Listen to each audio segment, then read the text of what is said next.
우리가 엽기라는 말은 상식을 깨는 그 비정상적 접근을 얘기를 하잖아요. 그러니까 일반적인 마케팅 상식에서 벗어난 아주 파격적인 거죠. 그래서 사실 엽기는 뇌에 어떤 이질감을 주는 작용을 얘기를 하거든요. 그러니까 주목하는 포인트의 어떤 트리거가 되는 거죠. 손님들은 이 비슷비슷한 어떤 메뉴, 비슷비슷한 이벤트, 비슷비슷한 공간에 이미 익숙한데 그걸 깨주는 개념이라고 보시면 됩니다. 약간은 좀 충격적일 수도 있고 진짜 그렇게 하는 매장이 있어? 라는 반응이 있을 수 있는데요. 실제 실화를 바탕으로 엽기적인 장사법 3가지를 알려드려 볼게요. 이것들을 좀 잘 응용해서 적용하실 분들은 적용을 하셔도 좋을 것 같아요.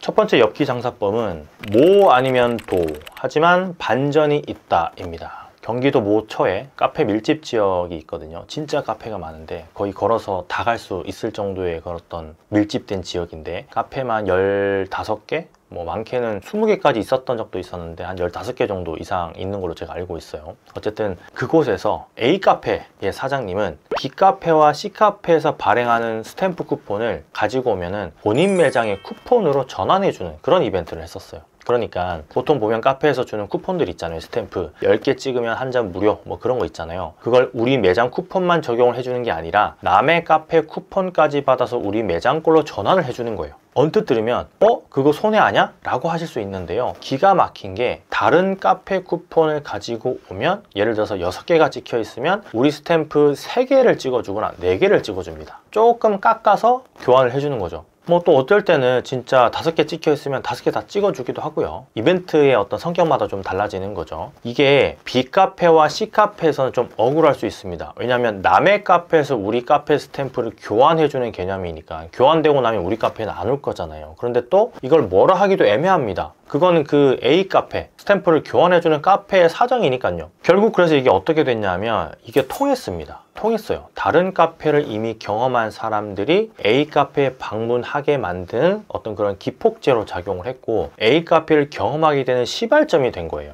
그러니까 A카페는 후발주자였습니다. 이미 이제 다른 카페들이 많이 운영이 되고 있는 상태에서 들어갔다 보니까 이 이벤트로 무난하게 약간 뭐 연착륙을 하게 되는 그런 계기가 된 거죠. 약간 이 엽기적인 이 마케팅은 어느 정도 A카페에 대한 장벽을 제거를 해주거든요. 손님들 입장에서는. 이미 다른 카페에 락인되어 있는 손님들이 확실히 락인되어 있지 않다 보니까 A카페를 방문하게 하는 요소가 거기서 작용이 된 거죠. 스탬프 모으기는 어떻게 보면 루틴화된 그런 경험이라고 볼 수 있거든요. 그런데 타 브랜드 쿠폰을 인정해주는 새로운 룰을 줘버리면 뭐야? 한번 가볼까? 하는 그런 호기심이 생기는 거죠. 물론 이게 상도덕에는 저도 어긋난다고 생각을 합니다. 그런데 손님 입장에서 이건 약간 나한테는 기회일 수 있는데 이거 괜찮은데? 그래서 손님을 위한 그 A카페의 희생으로 볼 수 있다는 거죠. 반전이 있죠. 그래서 이런 마케팅을 보고 우리는 경쟁 매장의 손님을 우리 매장으로 전환시키는 침투형 게릴라 마케팅 뭐 이런 식으로 부를 수가 있겠죠. 이게 게릴라 전법처럼 무언가 좀 강력하게 거대하진 않지만 교묘한 거죠. 좀 얄밉게 그렇게 비춰질 수 있습니다. 자, 두 번째 엽기 장사법은 미끼를 미끼라고 부르지 않는다입니다. 한 아파트형 빌딩에 있는 카페인데요. 거의 6개월마다 근처에 카페가 막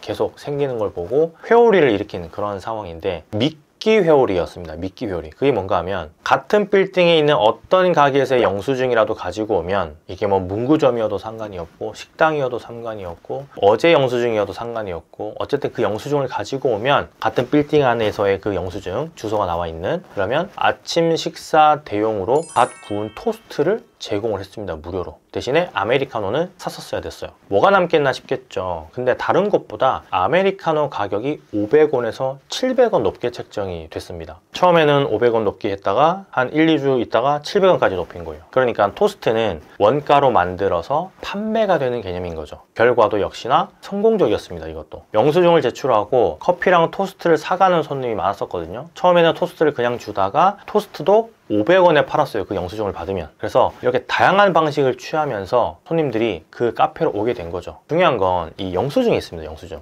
여기서 영수증은 왜 받을까? 네, 이게 핵심이에요. 영수증이 해당 카페에 무언가 도움을 주는 요소는 전혀 없거든요. 다만 영수증이 있음으로써 혜택을 받을 수 있는 심리를 자극을 한 거고 아무나 혜택을 받을 수 없는 걸 표현한 거죠. 이제 마트 같은 데 가보시면 뭐 그럴 때 있잖아요. 이거 고기 국민카드로 결제하면 이 고기가 5,000원 할인된다. 그런데 뭐 롯데카드는 안 된다, 이런 경험 있으셨잖아요. 그것과 같은 맥락입니다. 대부분이 가지고 있을 법한 그 카드를 미끼로 던진 거고, 그 미끼를 물게끔 유도를 하는 거죠. 굳이 이제 이게 쓸모없는 것에 의미를 부여해서 관계를 시작하게 되는, 결국은 이게 굳이 쓸모없는 것에 의미를 좀 부여해서 구매 관계, 구매 경험을 하게 만드는 그런 어떤 가치를 생성을 해낸 거예요. 중요한 건 이걸 스토리로 착 풀어가지고 진행을 했다는 건데, 그러니까 은연중에 이 빌딩과 이 카페가 무슨 관련이 있는 것처럼 그렇게끔 보이게끔 한 거예요. 참 재밌죠. 참 엽기적이기도 합니다. 큰 마트에서 쓰는 그런 방법을 작은 카페에서 했다고 하니까. 자, 그리고 세 번째 엽기 장사법은 완벽한 자물쇠입니다. 거의 200m 안에 카페만 7개가 넘게 있는 그 오피스 완전 밀집 지역인데요. 이제 저도 거기 갔다 온 지 한 1년이 넘은 것 같은데, 한 카페가 적립을 무려 20%나 해주고 있었어요. 제가 갔을 때 2만 원 정도 좀 넘게 결제를 한 것 같은데 4천 몇백 원이 포인트로 쌓이더라고요. 놀랐죠. 5% 적립해주는 것도 많은데 무려 20%나 적립을 해주니까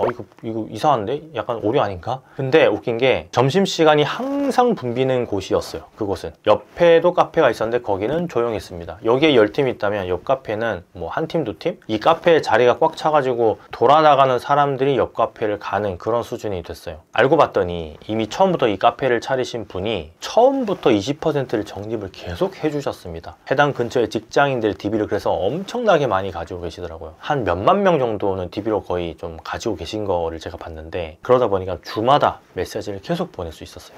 그리고 이렇게 적립된 포인트를 사용할 때는 50%만 쓸 수 있게 그렇게 설계를 해놨어요. 그러니까 5,000원짜리 음료를 사 먹을 때 포인트를 2,500원만 쓸 수 있는 거죠. 그래도 손님 입장에서는 20% 적립을 뿌리칠 수가 없는 거죠. 저도 그 포인트를 아직도 갖고 있는데 다음에 그 동네 가면 거의 갈 것 같아요. 그리고 중요한 건 특히나 그 주변에는 법인카드를 쓰는 직장인들이 진짜 많은데요. 포인트는 자기 이름으로 쌓이는 거니까 좀 이게 신박한 설계가 되는 거죠. 완전한 락인을 채우는 건데 심리적으로 다른 카페를 가면 손해라는 그런 어떤 느낌을 심어주는 게 되는 거죠. 포인트가 50%만 사용이 가능한 것도 결국은 20%를 적립을 해도 실제 사용되는 건 절반이기 때문에 체감 적립률은 높지만 실제 마진율은 많이 깎이지 않도록 아주 정교하게 설계를 해 놓으신 겁니다. 그리고 아메리카노를 좀 제외하고는 다른 메뉴들은 300원에서 500원이 더 비쌌어요. 그럼에도 불구하고 주변 직장인들은 그 카페를 유독 좋아했는데, 물론 저도 맛이 있어가지고 굉장히 좋은 느낌을 받았었는데 재방문을 할 수밖에 없게끔 그렇게 설계가 된 게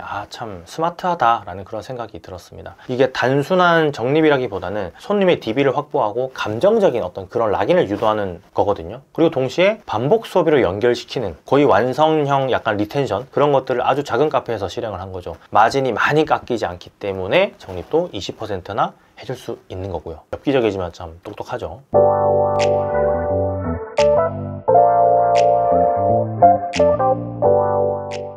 자, 오늘 이런 엽기장사법 3가지에 대해서 좀 말씀을 드려봤는데요. 우리가 평범한 마케팅으로는 이제 살아남기가 좀 힘들잖아요. 그래서 다양한 마케팅 방식들이 도입이 되고 있고 비정상적인 방법으로 독특함을 뿜어내고 있는 거죠. 엽기 자체가 곧 차별화가 되는 거고 손님들의 어떤 뇌를 자극을 해버리는 거예요. 결국에 중요한 건 손님들에게 말할 거리를 만들어 주는 건데 이 이야기 거리를 생성해 주는 게 중요해지고 있다라는 게 제 생각입니다. 여러분들은 어떤 이야기 거리를 만들어 주고 계신지, 또 여러분들은 오늘의 이 콘텐츠로 어떤 인사이트를 받으셨는지 댓글로 좀 알려주시면 꼼꼼하게 다 한번 읽어볼게요. 앞으로도 다양한 자영업에 관련된 엽기 마케팅 방법들도 계속 만들어서 올려드릴 테니까 구독이랑 좋아요 부탁드리고요. 오늘 하루도 많이 파시길 바랍니다. 감사합니다. 꼼프로 들어갈게요. 고맙습니다.